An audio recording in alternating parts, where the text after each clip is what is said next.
எல்லோருக்கும் வணக்கம். என் லைஃப்பில் இந்த மாதிரி ஒரு பெயின்ஃபுல்லான ஒரு சுச்சுவேஷனை நான் ஃபேஸ் பண்ணதே கிடையாது. மனசு முழுக்க வலி வலி மட்டும்தான். இந்த சுற்றுப்பயணத்தில் என்னென்ன மக்கள் பார்க்க வராங்க, அதுக்கு ஒரே ஒரு காரணம் தான் அவங்க என் மேலே வச்சிருக்கிற அன்பும் பாசம். அந்த அன்புக்கும் பாசத்துக்கும் நான் எப்பவும் கடமைப்பட்டிருக்கிறேன்.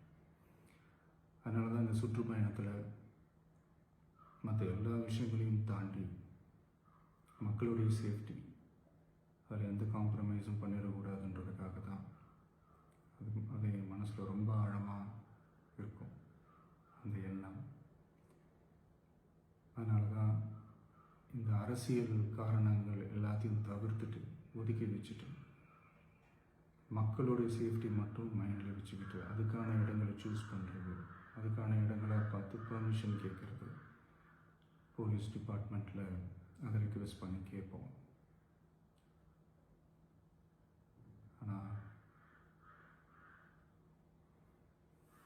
நடக்கக்கூடாதது நடந்துருச்சு. ஆனால் மனுஷன் தானே. அந்த நேரத்தில் அத்தனை பேர் பாதிக்கப்பட்டு இருக்கும்போது எப்படி அந்த ஊரை விட்டுட்டு என்னால் கிளம்பி வர முடியும்? நான் திரும்ப அங்கே போகணும்னு இருந்துச்சுன்னா அதை ஒரு காரணம் காட்டி அங்கே வேறு சில பதட்டமான சுச்சுவேஷன்ஸ், வேறு சில சம்பாவிதங்கள் அந்த மாதிரி எதுவும் நடந்துடக்கூடாதுன்றதுக்காக தான் நான் அவாய்ட் பண்ணேன்.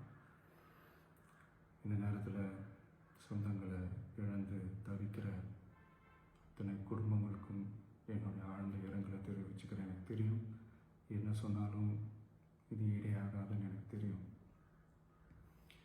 ஹாஸ்பிட்டலில் ட்ரீட் பண்ணிகிட்ருக்கிற எல்லாருமே சீக்கிரமாக க்யூர் ஆகி வரணுன்றதை இந்த நேரத்தில் நான் வேண்டிக்கிறேன். கூடிய சீக்கிரமே உங்கள் எல்லாரையும் நான் சந்திக்கிறேன். இந்த நேரத்தில் எங்களுடைய வலிகளை, எங்களுடைய நிலைமையை புரிஞ்சுக்கிட்டு எங்களுக்காக பேசின அரசியல் கட்சிகளை சார்ந்த நண்பர்கள், தலைவர்கள் அனைவருக்கும் என்னுடைய நன்றியை தெரிவிச்சுக்கிறேன். கிட்டத்தட்ட ஒரு 5 மாவட்டத்துக்கு பிரச்சாரத்துக்கு போனோம். இந்த மாதிரி எதுவுமே நடக்கல. ஆனால் கரூரில் மட்டும் ஏன் எப்படி நடக்குது, எப்படி நடக்குது?